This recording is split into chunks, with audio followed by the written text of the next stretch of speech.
Yeah, hi.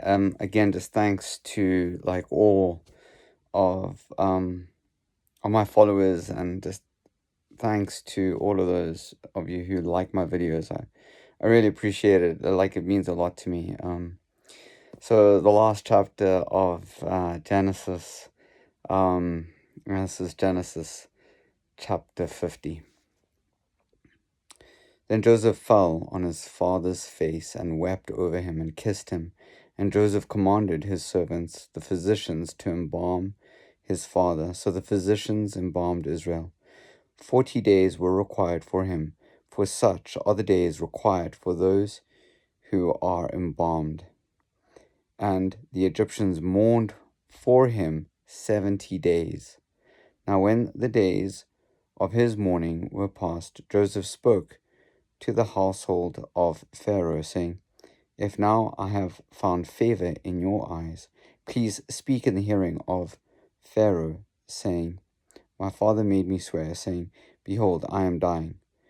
In my grave, which I dug for myself in the land of Canaan, there you shall bury me.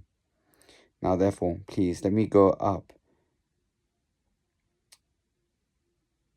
and bury my father, and I will come back.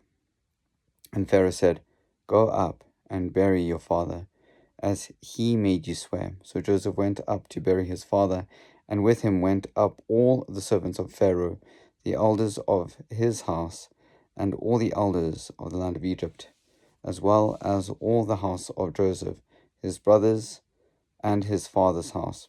Only their little ones, their flocks, and their herds they left in the land of Goshen. And they went up with him both chariots and horsemen, and it was a very great gathering. Then they came to the threshing floor of Atad, which is beyond the Jordan, and they mourned there with a great and very solemn lamentation. He observed 7 days of mourning for his father. And when the inhabitants of the land, the Canaanites, saw the mourning at the threshing floor of Atad, they said, This is a deep mourning of the Egyptians. Therefore, its name was called Abel Mizraim, which is beyond the Jordan. So his sons did for him just as he had commanded them.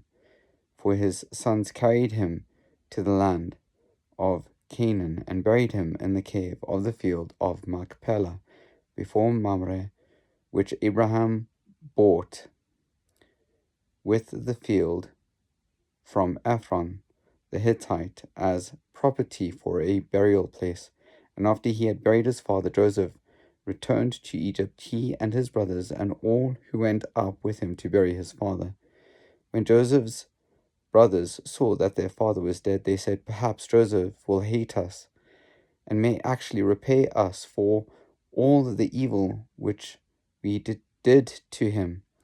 So they sent messengers to Joseph, saying, Before your father died, he commanded, saying, Thus you shall say to Joseph, I beg you, please forgive the trespass of your brothers and their sin, for they did evil to you. Now, please forgive the trespass of the servants of the God of your father. And Joseph wept when they spoke to him. Then his brothers also went and fell down before his face, and they said, Behold, we are your servants. Joseph said to them, Do not be afraid, for am I in the place of God? But as for you, you meant evil against me, but God meant it for good, in order to bring it about as it is this day, to save many people alive. Now therefore, do not be afraid. I will provide for you and your little ones. And he comforted them and spoke kindly to them. So Joseph dwelt in Egypt, he and his father's household, and Joseph lived 110 110 years. Joseph saw Ephraim's children to the third generation, the children of Machir, the son of Manasseh, were also brought up on Joseph's knees.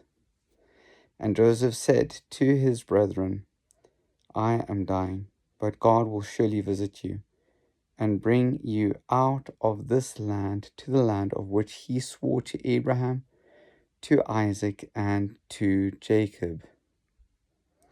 Then Joseph took an oath from the children of Israel, saying, God will surely visit you, and you shall carry up my bones from here. So Joseph died, being 110 years old, and they embalmed him, and he was put in a coffin in Egypt. This thus concludes the whole book of Genesis. Obviously, that part thus concludes the whole part of Genesis. That's just, those are my words. So yeah, God bless you.